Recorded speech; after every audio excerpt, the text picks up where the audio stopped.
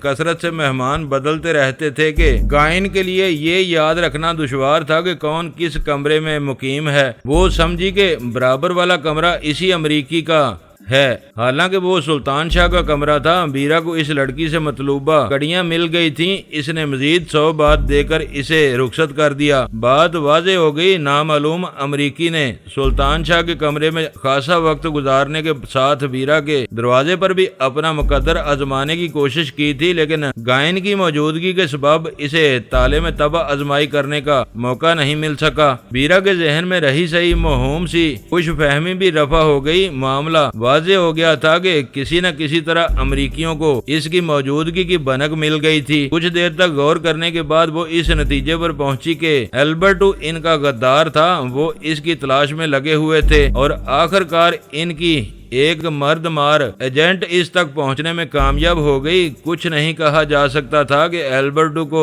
اس کی نظروں میں آئے کتنا عرصہ ہوا تھا۔ جب اس ایجنٹ نے برسر عام البرٹو پر ہاتھ ڈالا تو سلطان شاہ اس کے ساتھ تھا۔ اس نے بھاگ کر اپنی جان بچائی، لیکن CIA اس کی بو پر لگ چکی تھی۔ وہ لوگ ایسے آدمی کا پیچھا آسانی سے نہیں چھوڑ سکتے تھے جو ان کے باغی کا ہمدرد اور ساتھی رہا ہو۔ وہ معاملہ سراسر البرٹو کی ذات سے وابستہ تھا، اس لیے پہلے اس کے کمرے کی تلاشی لی گئی۔ ویرا کی اہمیت صرف اسی قدر تھی کہ وہ اکبر یا سلطان شاہ کی ساتھی تھی۔ ان لوگوں نے اسے ویرا لائٹ کی حیثیت سے شناخت نہیں کیا تھا۔ اگر وہ اسے پہچان لیتے تو بات کمرے کی تلاشی تک محدود نہ رہتی، وہ ہوٹل میں پہنچتے ہی اسے پکڑنے کے لیے ایسا جال پھیلاتے کہ مجھ سے رابطہ کرنے سے پہلے اسے قید کر لیا جاتا۔ اس کے لیے یہ اطمینان کی بات تھی، خطرہ سامنے آ گیا تھا، لیکن اس کی نوعیت قدرے مختلف تھی۔ ویرا لائٹ کو وہ پوری قوت کے ساتھ زندہ یا مردہ حالت میں پکڑنے کی کوشش کرتے، جبکہ اکبر کی ساتھی ریٹا کو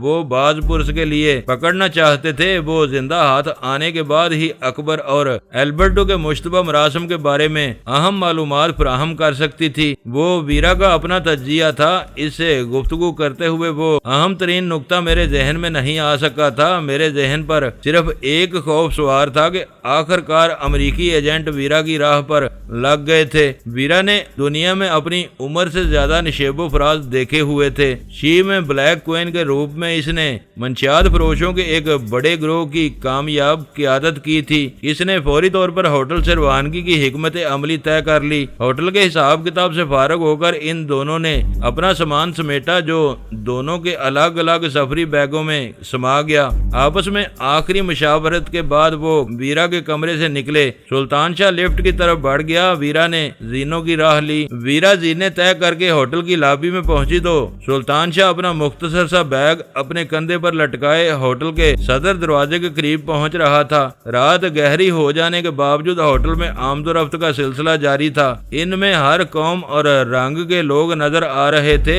ویرا بہت دھیان دینے کے باوجود سلطان شاہ کے پیچھے جانے والوں میں کسی ایسے فرد کی نشاندہی کرنے میں کامیاب نہیں ہو سکی جسے وہ اپنے حریفوں کا ہرکارہ تصور کرتی۔ وہ بھی اطمینان سے اسی سمت میں چل دی، لیکن اس کے دل و دماغ میں ہلچل کا ایک طوفان سا برپا تھا۔ وہ شہر کا مرکزی اور نہایت بارونق علاقہ تھا۔ اندھیری رات ہونے کے باوجود فٹ پاتھ اور سڑکیں اسٹریٹ لیمپس اور اشتہاری روشنیوں سے جگمگا رہی تھیں۔ ہوٹل سے نکلتے ہی اسے بائیں طرف کے فٹ پاتھ پر سلطان شاہ نظر آ گیا، جو بظاہر اپنے گرد و پیش سے بے پرواہ سیدھا چلا جا رہا تھا۔ ہوٹل سے پیدل روانگی ویرا کے پروگرام کا بنیادی حصہ تھی۔ وہ دونوں الگ الگ سواری لیتے تو شہر کے پر ہجوم ٹریفک میں ان کے ایک دوسرے سے بچھڑ جانے کے کوئی امکانات ہوتے۔ شہر کے اس حصے میں آدھی رات کے بعد بھی سیاحوں اور شہر کے من چلوں کی خاصی بھیڑ بھاڑ رہتی تھی۔ پیدل سفر کرنے کی صورت میں ویرا آسانی سے سلطان شاہ پر نظر رکھ سکتی تھی۔ سلطان شاہ کو اس نے دانستہ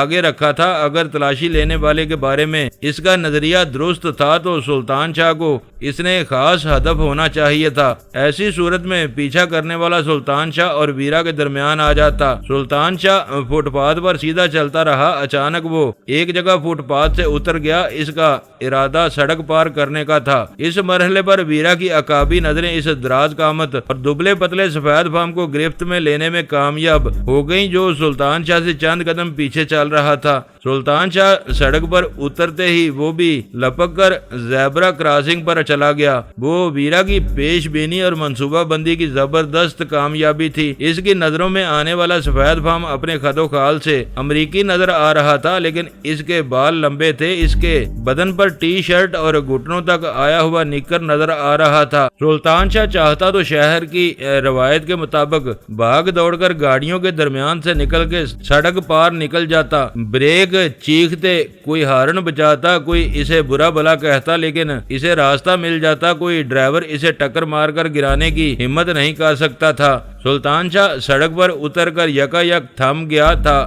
نکر پوش امریکی تیزی سے سڑک پر گیا تھا۔ وہ کچھ آگے نکل گیا۔ رینگتے ہوئے ٹریفک کے درمیان اپنی راہ بناتے ہوئے اس نے مڑ کر دیکھا تو اس کا شکار اپنی جگہ پر رکا ہوا تھا۔ وہ جاتے جاتے پلٹ پڑا۔ ویرا نے سلطان شاہ کو راستے میں کہیں بھی 1.5-2 منٹ کے لیے تذبذب کے عالم میں رکنے کی ہدایت کی تھی۔ وہ اپنے پیچھے آنے والے امریکی سے بے خبر تھا۔ اس نے وہیں سڑک پر رک کر اپنا وقت پورا کیا اور دوبارہ فٹ پاتھ پر چڑھ کر راہ گیروں کی بھیڑ میں شامل ہو گیا۔ امریکی دوبارہ اس کے پیچھے تھا۔ ویرا نے فیصلہ کن انداز میں اپنی رفتار تیز کی اور بھیڑ میں اپنا راستہ بناتی ہوئی دراز قامت امریکی نوجوان کے قریب پہنچ گئی۔ اگلے لمحے ویرا نے اس کے برابر سے گزرتے ہوئے دانستہ اسے کندھا مار کر اپنی طرف متوجہ کیا۔ وہ بلا مبالغہ حسین، پرکشش اور سبک اندام تھی۔ نوجوان نے سر گھما کر اس کی طرف دیکھا اور ویرا نے اسے آنکھ مار دی۔ وہ ہائے بیبی کہہ کر جو ہی مسکراتا ہوا ویرا کی طرف